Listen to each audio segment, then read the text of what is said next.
Tantor Audio presents Till the Well Runs Dry by Francis-Sharma, narrated by Bahni Turpin and Butler. Our hearts break not, though they are ever broken. A froth of laughter tops our sea of sorrows. Light flickers on horizons. Our souls, like sunflowers, turn toward the dawning. Our hope begins its orisons. Eric Merton Roach, The Flowering Rock. 1943. World War II. No Carnival. Chapter 1. Marcia Garcia. The cardboard box trembled.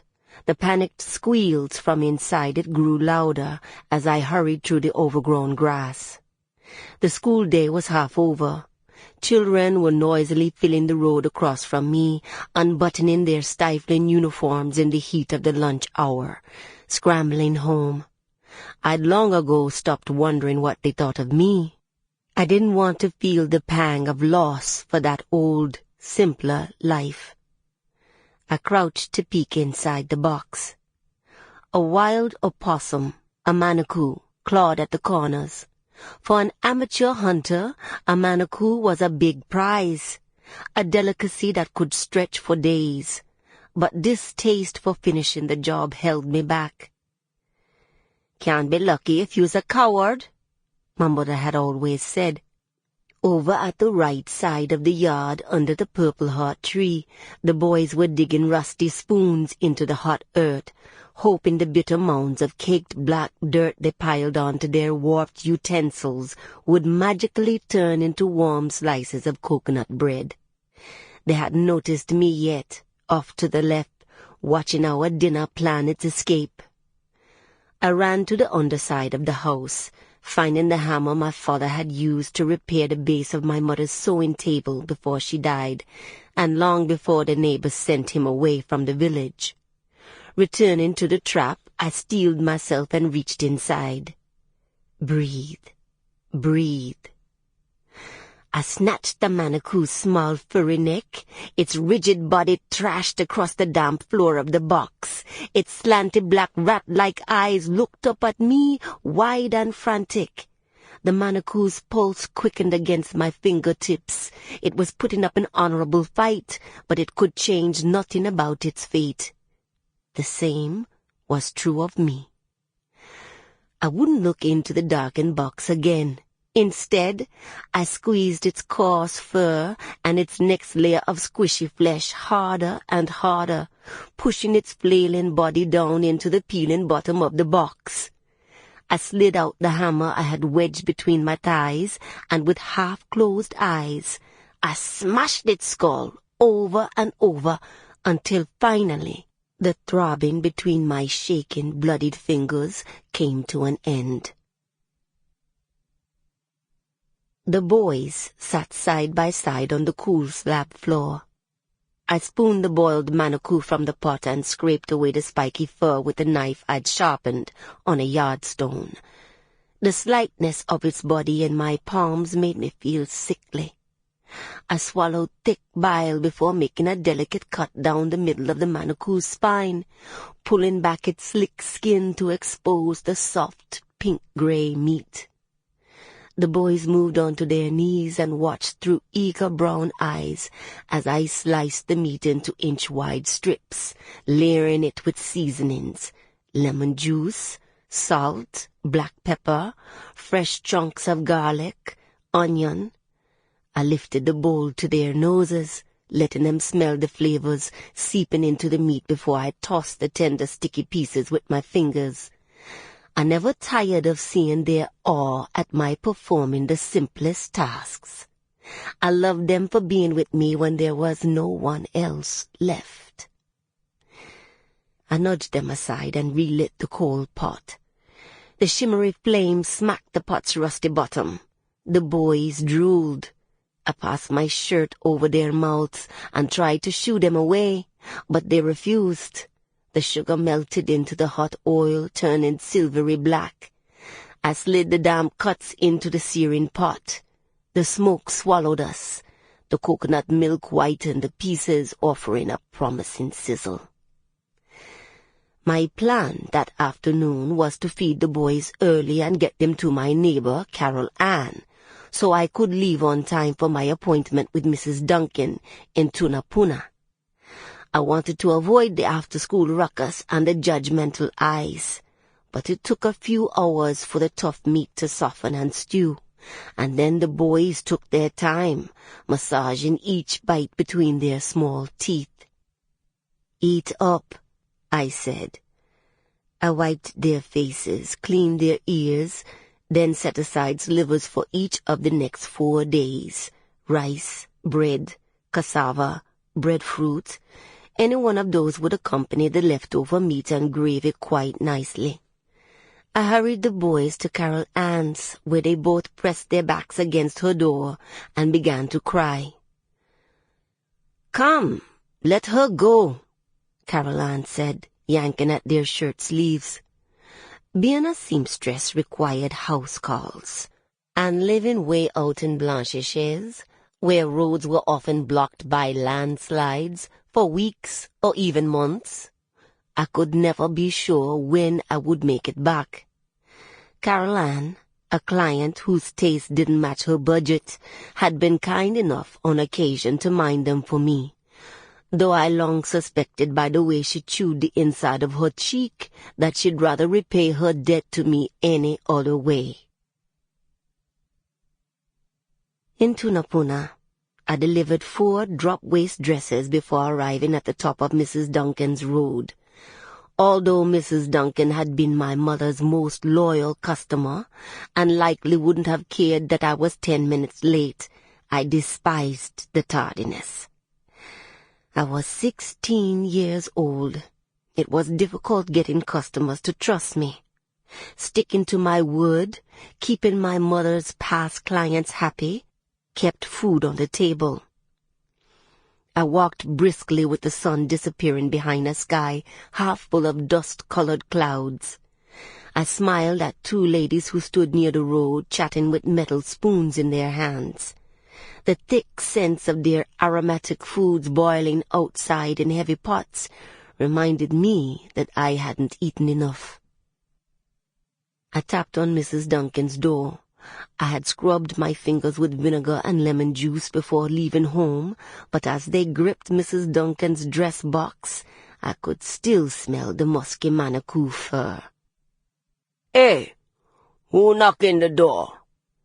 came the deep bass voice of Inspector Duncan, Mrs. Duncan's husband. I could hear Mrs. Duncan sucking her teeth for a long chops. "Take 2 steps and open the door, David." "Boy, you smart to stay to yourself," Inspector Duncan joked to someone. "Get married, and from the day you bring she home, you only getting lip." Thunderous footfalls grew close. I wiped thumb-sized drops of rain from my face. I had to get out of Tunapuna within the hour, or I wouldn't make it back to Blanchisseuse in a rainstorm without flapping all the day's money at some taxi driver who'd complain that nobody in their right mind would leave Blanchisseuse one day and expect to go back the same day. Inspector Duncan finally opened the door, gulping the last of what smelled like a spicy punch and rum. "Good afternoon." His hands were each the length of a newborn baby. His face sank into pillowy, purple-black, shiny skin that covered a head the size of a small boulder. "Good afternoon," I said. I smiled, but could say nothing else. My face had reddened at the sight of the East Indian man, sitting on the floral-printed couch, cradling a glass, staring at me. He was quite handsome, I'll admit, but he was old, probably 22 or 23. His skin a deep-fried golden brown and smooth like velvet pile. The outline of his lips like a bow tie. His nose downward sloping and strong with a black mole at its tip. His midnight black shoes shone like marble, and his shirt, lightly starched, caressed his small muscular frame. I tried to release his gaze, but his large dark eyes attached themselves to me. Eyes like a black, hot night. Eyes that made me want to crawl into something small and cool and shadowy. "Jennifer!" Inspector Duncan called. "The young lady, Marcia, is here with your dress. Come back in here." Mrs. Duncan shrieked with delight, wiping her hands on a red and white cotton apron I'd given her as a gift. When she smiled, her cheeks grew into small, firm circles. "Oh, my dressmaker! Come, child." She sweetly scooted her husband aside. "Don't mind them two old fellas. They don't teach manners in the police force." Again, I tried to shake off the Indian fella's gaze, staring straight at him and making sure not to be detected by the Duncans. I rolled my eyes to the top of my head. "Good afternoon, Mrs. Duncan," I said, patting her hand. "This child is always so polite," she said. The fit-in took only 15 minutes, but by the time we returned to the parlor, Inspector Duncan's patience with his wife had worn thin. "Jennifer," he said with a hard chops, "where's the food? We're hungry." I was pretty certain their conversation would wind up in a fight. I mumbled, "Good night," closing the door behind me. The Indian fella sat huddled in his corner seat, watching me leave. If I had any luck, I'd catch the last bus and make it back to Blanchisseuse before midnight. If I didn't, I would have to beg Mrs. Duncan to let me stay the night and run off early the next morning so as not to leave Carol Ann in a pinch past lunchtime. It was raining harder. I scrambled toward the bus stop, where a quiet crowd had already gathered. Footsteps crunched on the gravel behind me. I heard someone say hello, breathlessly, at my back. I didn't bother to turn around. "Sorry," the voice said, moving closer. I said, "Hello." Finally, I turned. The Indian fella from the Duncan's couch. Had he left before Mrs. Duncan's dinner was served? "Hello." The wetness on my bare arms left me so chilly even my voice shook. "We just met at the Duncan house up the street there," he said. The bulging bright headlights of the bus caught my attention. I didn't have time for that fella's gibberish. "We didn't meet," I said.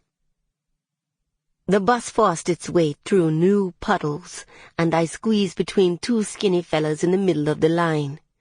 Tapping my wet sandals against the muddied walk, I climbed the steps, positioned myself in the first empty seat I could find, and never once looked back.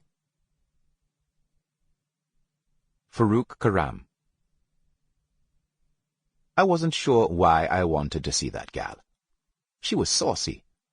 Saucy women were too much of a headache for me. Actually, women, saucy or not, were too much of a headache for me. In my 23 years, I hadn't yet met a gal who could have kept my interest longer than 3 weeks. I didn't think she would be any different. But the fun was in the hunt, eh?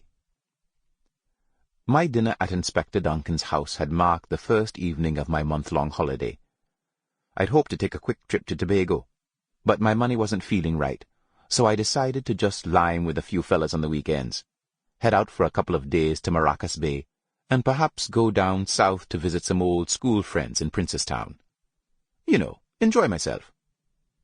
How I ended up way north in Blanchisseuse was beyond me. A cousin I had met maybe twice lived in Blanchisseuse proper. My thought was, if I found that gal and wanted to spend a little time with her, I could stay with my cousin for maybe a week, swim and fish in Marianne Bay, talk to the gal a bit, and then head back into town. I knew it wouldn't be the most luxurious way to spend my holiday. People in Blanchisseuse were still dragging their bare heels along hot dirt roads, growing their own produce, and sweating to keep their 1 or 2 underfed fowls from straying into a greedy neighbor's yard. The pace would be slow. But for a city boy like me, an easy-going place like Blanchisseuse could be a good change. During my school years, I had learned that when the captain of the British surveying engineers sailed around Trinidad in 1797, he came to a settlement at the mouth of a river, a place the Spaniards had called Madamas, after the women who washed their families' clothes there. A place the French settlers had translated to Blanchisseuse, meaning washerwoman. It was this place, this Blanchisseuse, that the British captain had described as lush and beautiful. I had only been twice before, but what I most remembered about Blanchisseuse was the quiet. At the end of the main road, where the spring bridge arched over the Marianne River, had to be the quietest place on earth. I could sit on that bridge 6 hours a day and not hear one other human sound except my own breath rattling over the trickling water, and my own feet tapping in rhythm to the rustling of a million trees. And when that river detoured into some thick woodlands I'd probably never see, my imagination had no choice but to roam wild and free with it. In Blanchisseuse, people could live simple lives. While mothers scrubbed tattered clothes and gossiped alongside friends, children played on steep, rugged cliffs, dove into frigid fresh water, and laughed by the riverside, half naked, for long afternoons. Me showing up there asking the neighbors questions and trying to learn that gal's routine naturally upset some things. People in Blanchisseuse didn't want to be bothered by outsiders. But there was something else. I had been a policeman for years, and there was something about the way those neighbors were holding back words that didn't set well. By the way her house sat at an angle, it was difficult from the road to tell how far it stretched behind the front door. It didn't seem like much. Crooked and unsteady on its legs, it wasn't any wider than 2 outhouses squeezed together. Close to the porch steps, heaps of black-brown dirt were piled to one side, with no sign of grass ever having grown there. There were no fruit-bearing trees in the yard, which was almost impossible in Trinidad, and wild bamboo stalks, seemingly misplaced, sat in a patch of tall grass covering the only window on the left side of the house. The one noteworthy plant remaining was a brawny purple heart tree to the right of the porch, where I was standing when she opened the front door. Her jaw stiffened, and her eyebrows seemed to collapse when she saw me. She had been ready to collect water, not a man, her face seemed to say.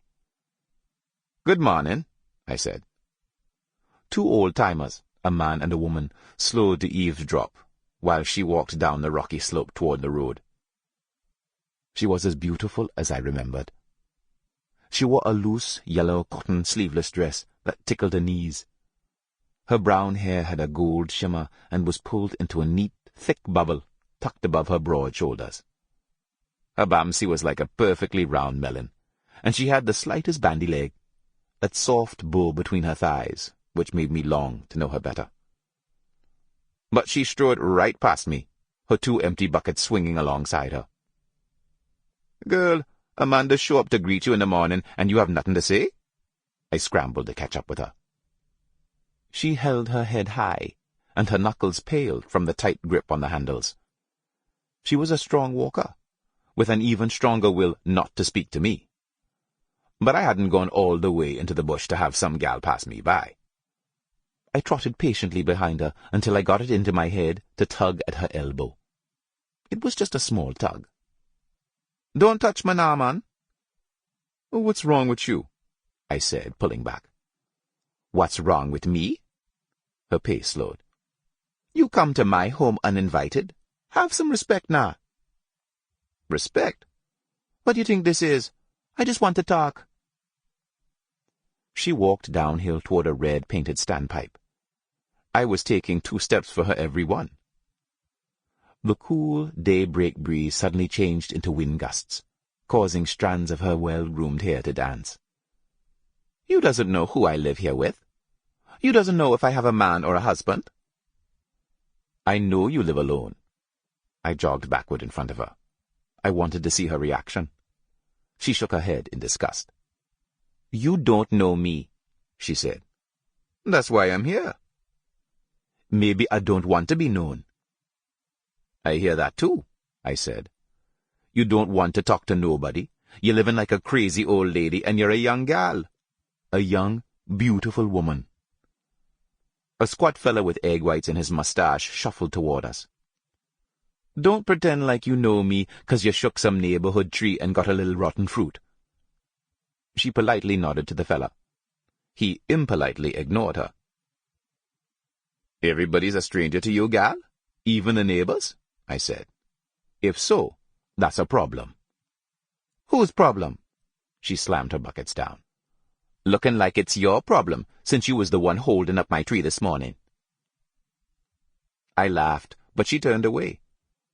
The person who'd been at the standpipe ahead of her had left the faucet open. She slipped off her sandals and stepped into the deep pool of standing grey water.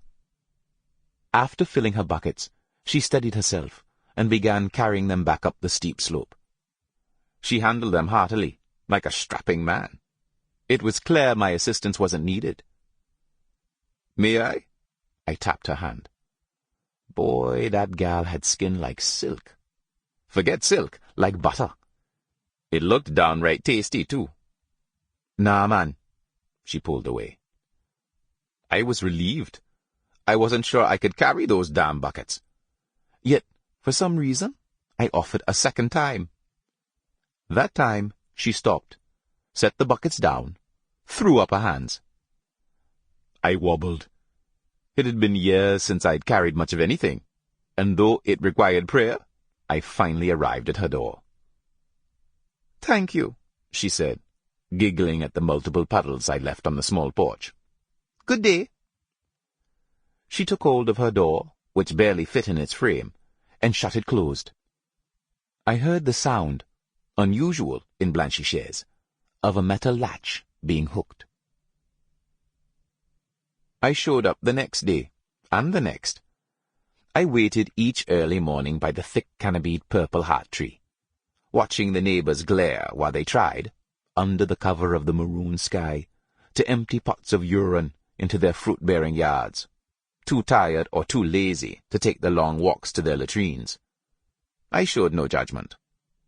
I was excited to see Marcia, excited to see the expression on her lovely face when she realized I hadn't yet given up. On the 12th morning, when she opened the door, I thought I saw a smile. It's all right if you show me you're happy to see me. Happy to see you? Her eyes flashed with mischief.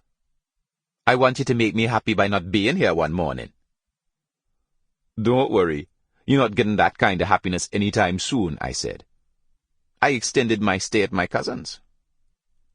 She puckered her lips and handed me her buckets. Progress indeed. The maroon gave way to a pale blue, and the sun settled easily into the morning. The jersey vest I was wearing had yet to stick to my chest, though Marcia moved at her usual rapid pace. Last we were speaking, you were telling me about your books, how much you love them. When my mother's father died, he left land for his son in Sangre-Grande, and here in Blanchisseuse. To his daughter, he left his books, she said. Fair, wouldn't you say? Now you have the books. I would have rather the land. But with an education, the land will come, right? Oh, yeah, she said. God ain't making no more land. Land is opportunity. Many educated people in Trinidad does be living like me. It's always about opportunity, not about what you know from some books. Them books ain't real life. Even the English them people use don't sound like how people they sound. The road was empty that morning, except for two sleek cockerels who had taken their squabble into the muddied street.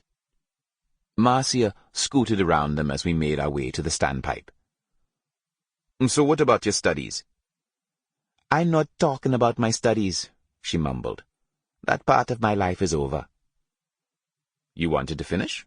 What happened? I just have things to take care of during the day.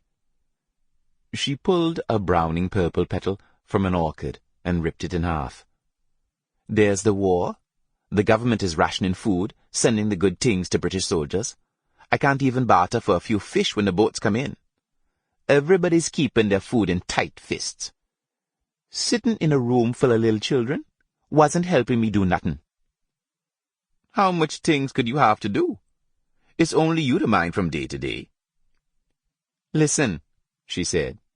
You always prying information. Let me talk about you now. Nothing much to say, I said. Marcia controlled the faucet while I held the buckets. Why you feel like you just have to carry both buckets yourself? She asked. Because that's what a man does do. Who says? I say. But I'm stronger than you. She said it with a straight face. What sense does it make for you to struggle up and down the road when it's easier for me? Eh? You stronger than me? I was embarrassed she would think so. What makes you think you stronger than me? She brushed loose strands of her brown hair away from her face. Look at the way you just be wobbling across the road, spilling half the water before we even make it up to my yard. You keep this up, I'm going to have to bring 3 buckets just to hold what you spilling with your 2. I laughed hard and spilled half the contents of her buckets. You see? She smiled. That's what I mean. I was beginning to love her. When we arrived at her front porch, I set the buckets down. I knew the rules by that time.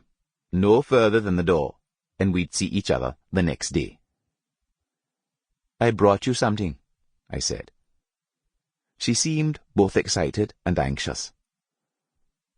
I wiped sweat off my face, then pulled a small, round sapodilla from my pocket. It was no bigger than the heel of a baby's foot. I found this little tree way up in the bush with my cousin yesterday afternoon. It does be sweet, sweet, sweet. Taste it. She took the sapodilla, but her eyes fell, as if she'd been chastised. I was wondering what that big thing was in the side of your pants, she said. Oh, you was wondering, eh? How come you just didn't ask? I would have pulled it out to show you. She blushed and flipped it over in her hand. Thank you, she said. I'll take it inside and have it a bit later. Can you take a bite now? I want to know that you like it. She twisted her mouth in contemplation, then pulled back the thick, soft brown skin with her 2 thumbs. She bit into its flesh with her sparkling white front teeth. Juice ran down her chin like pink raindrops. You like? Her eyes were closed. She carefully, quietly, chewed its insides. It's very nice. She wiped her chin with one finger. Thank you for the thought. She walked inside her home and closed the door. Heading back to my cousin's that morning, I could think of nothing else but Marcia Garcia. She filled my afternoons and my night times. The way she did this, the way she did that, her buttery skin, her aloofness, her walk, her smile. All of it, all of her, attacked my mind in such a way that I found it difficult to do everything, anything. Even on the last day of my holiday, when I said goodbye to her almost sad face, expecting never to see her again, I just couldn't shake her. Tunapuna was where I lived and patrolled. I knew everything that happened there, the good, and more importantly, the bad. On Freeling Street is where any person searching could have found a woman people called Tanti Gertrude. Her reputation preceded her with a certain crowd who dabbled in the darker arts. Though Obeah was never spoken of too loudly, and absolutely never in large crowds, it was present in nearly every village, on nearly every road in Trinidad. A traditional gift passed down from generation to generation, Obeah offered its devotees both hope and fear. Over the years, I had asked plenty of people what Tanti Gertrude had done for them. Some would say, others would not. But there was always talk. Talk of men with certain inadequacies, who'd come... Sample complete. Ready to continue?